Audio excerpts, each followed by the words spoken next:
Good afternoon. Drank a cup of coffee during lunch.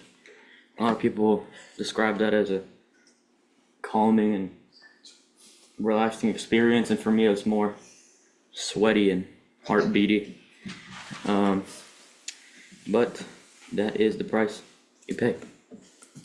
For the title of my talk today, I have Death, comma, for Life. Sort of not fearing death, sort of looking at the weight of what we have spiritually, and the value of this natural life. Let's dive straight into the book of Esther here. We'll go to chapter 4. I didn't want to start all the way at the beginning of the story, but at this point, the king of the Persian Empire here at the time, named King Haman, had set out to get rid of all the Jews, which were Esther's people. Esther here was dedicated to her God, and with that, his people. You can see where that sort of setup is going.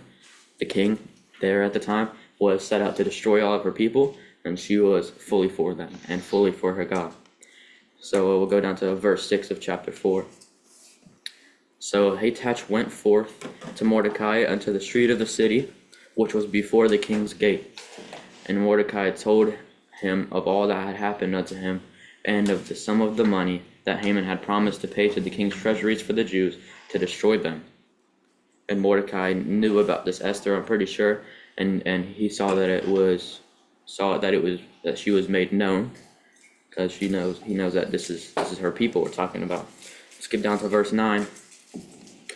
And Hathach came and told Esther the words of Mordecai. Again Esther spake unto Hathach, or I'm not sure how to pronounce it, and gave him commandment unto Mordecai. All the king's servants and the people of the king's provinces do know, and whosoever, whether man or woman, shall come unto the king into the inner court, who is not called, there is one law of his that to put him to death, except such to whom the king shall hold out the golden scepter, that he may live. But I have not called to come unto the king unto the king these 30 days. And they told to Mordecai Esther's words. The coffee is making me not be able to release my words. Then Mordecai commanded to Esther, think not with thyself that thou shalt escape in the king's house more than all the Jews. So you're on the same team as them. You're no different. You can't stop it as much as they can't. For if thou altogether holdest thy peace at this time, then shall their enlargement and deliverance arise to the Jews from another place. But thou and thy father's house shall be destroyed. And who knoweth whether thou art to come to the kingdom for such as a time as this? So it was an expected thing here. Your people are going to die, and if you get in the way, so will you. You shouldn't escape, just like the rest of them. So you see here, she's dedicated to her people. This is her people in her beliefs with the Lord, and here she faces death. But when you're on the winning team, that doesn't matter. Verse 15. Then Esther bade them return Mordecai this answer. Go, gather together all the Jews that are present in Shushan, and fast ye for me, and neither eat nor drink 3 days, night or day. I also and my maidens will fast likewise, and so I will go in unto the king, which is not according to the law. And if I perish, I perish. So Mordecai went his way, and did according to all that Esther had commanded him. She knew the dangers of the situation. She knew fully what she was going into. She had addressed the fact that what she was doing was not according to the law, and it wasn't going to stop her. And just like Abraham, which John Nisnetsky mentioned last Sunday, there was zero hesitation when Abraham was called to sacrifice his son, which of course the Lord wasn't going to go through with that, but Abraham, zero hesitation. He realized the value of his relationship with the Lord, and was willing to do all things for him. Esther here said, "If I perish, then I perish. If I die with God's people, God and his people." And she knew full and well she was perfectly okay with that, because she knew she had risen above the things of this world, the affairs of this world, the scares of this earth, and she had set on to better things. One thing I like to say is, if the Lord has never forsaken us and has been here through every step of the walk, and he never will forsake us, why should we start on him now? If the Lord is with us at every turn, so are we with him, returning the favor. And it's not a big task or a huge quest that is dedicating your life to the Lord. It's not a boring life or too Christian-y or too padded or anything of that sort. The Lord knows we fight our battles. We go through things on this earth, but unlike the rest of the world, who also goes through those same trials and tribulations and hardships, even facing death, we have a difference between them. We have both a refuge and a home, and a rock and a place to escape from all those things. Conquering all things, including death. It's actually a very pleasant life, as we know, but also the only way to win in this life, staying close to him, being able to conquer death in that way. I was watching this old talk by Andy from Fresno that he gave in 2021 the other night, and it was around the time that they had started meeting in person after COVID, restarted meeting in person, and it was a Zoom meeting still, and he was talking about the last time that they were together, the whole all the saints, and it was happened to be the 2019 Georgia camp, which was like the COVID buzzer beater. It was like right before it just started to get really, really bad. And I remember having a conversation with some saints from Seattle at a table, and we were like, yeah, we got quite a few cases of COVID over here in our state. And they were like, talk to us when you get 50 cases. And it turned to be a lot more than that right after that. But it was still pretty prominent at the time, and he had these little photo books that he was wanting to give ready at the time that the camp rolled around. And he was thinking, if I go to the Georgia camp, I might not return. I might die there. And he was kind of iffy about getting sick there and going, whether he wanted to book the flights. And he said, I don't want to go to camp, because that just might be the end, and I won't be able to give the gifts. And he ended up making the decision, and he said, well, if I die at Georgia camp, then at least I die with the saints, right?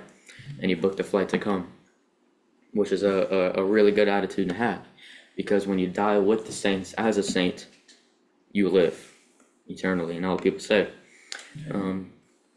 Anyway, we see all these examples in the Bible of people facing death and standing their ground for the things that they have, holding their joy of the Lord, like Daniel in the lion's den, or Shadrach, Meshach, and Abednego, not willing to bend their beliefs and their relationship with they had for the Lord, where they were willing to jump into the fire on this earth. David into the hands of the Philistine. Esther, every single one of them prepared to die for the things of the Lord. They realized, despite all the things we know to be true and to exist here on this earth, despite all the things that seem like a big trial here and a big thing there, something that's really important, the salvation that we have is way above all of that. That's why we hold it an utmost priority. Which is one of the main points I'm going to get across in this talk is priorities. Every one of those people that I just mentioned knew what they had.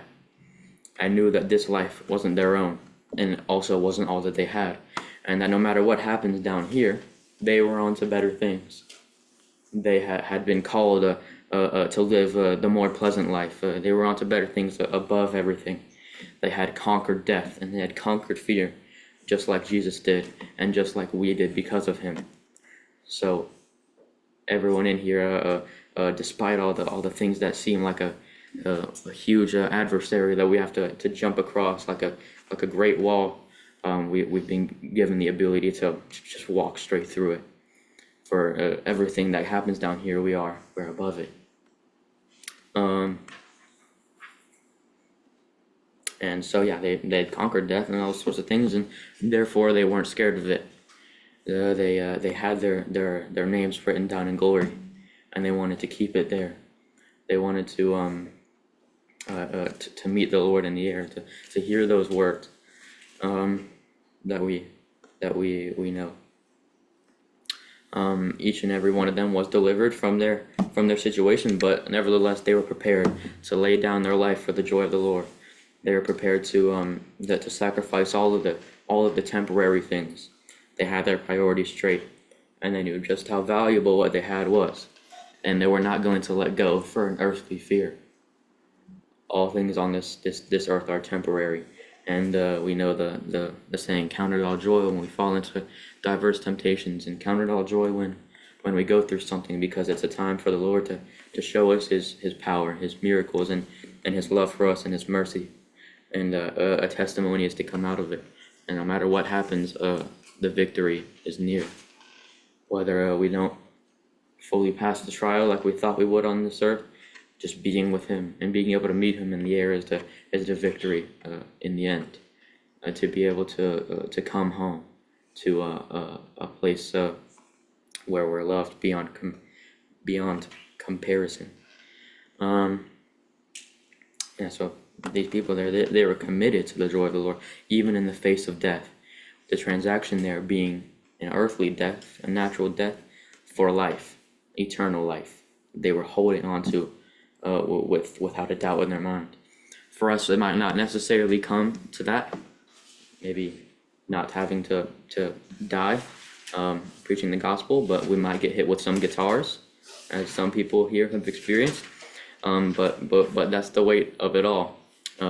Being able to know the value of what we have, and not being worried about the temporary things of this earth. You don't have to turn there, but in Acts 21 verse 13 it says, "Then Paul answered, What mean ye to weep and to break mine heart? For I am not ready to be bound only, but to also die at Jerusalem for the name of the Lord Jesus." He had his priorities straight as well. I mentioned this in my last talk, I think, but we'll talk more about Paul in a few minutes, so it's okay. Anyways, he was to go into Jerusalem and preach the new word unto the Jews, and at the time we're not going to have it, those Jews. And everyone told him, you will die there if you go in like this. And he said, what are you doing? I'm prepared to die for what I have and to spread the word about it. It's a no-brainer to Paul, just like it was for David, and it was for Esther, and it was for Abraham. It was this quick thinking, because no matter what happens here on this earth, the only thing that stays forever is what we have in the Lord. When Paul became born again, he was separated from the affairs of the earth and the normalities of society, the troubles of the world, and the fears of the natural people. Instead, he became new for the better. He put his old life down and decided to serve the Lord. Becoming new from the better sounds just like someone else we know. We'll turn to Romans chapter 5, verse 8.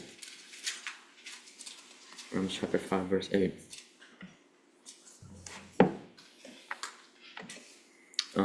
But God commendeth his love toward us, in that while we were yet sinners, Christ died for us.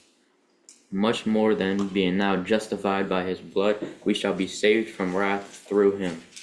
For if when we were enemies we were reconciled to God by the death of his Son, much more being reconciled we shall be saved by his life. He traded in his death for a new life. He gave us that spiritual connection with his Father. And we're able to be baptized now, laying our natural life down for a spiritual and eternal one. Just like Paul, they're being separated from the affairs of this earth, in likeness of Jesus, when he laid down his life to do that and become new for the better. He laid down his life on this earth, only on this earth, for a greater cause, because just like the people we were talking about before, he knew in his mind, I've conquered death and the things of this world through my Father, through God, of course. Now that he's done that, we became untouchable by the affairs of this world, not fearing of the death. Just like we buried that life, our old life, our natural life in the waters of baptism. One thing I found cool was that Jesus' death, as we know, was depicted in Matthew, Mark, Luke, and John, which were the four Gospels. And in Bible numerics, as Pastor Steve probably already knows, it represents creation and completeness.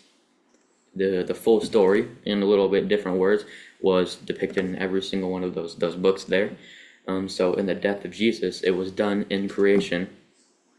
The death created life, and it created hope for us when it was complete.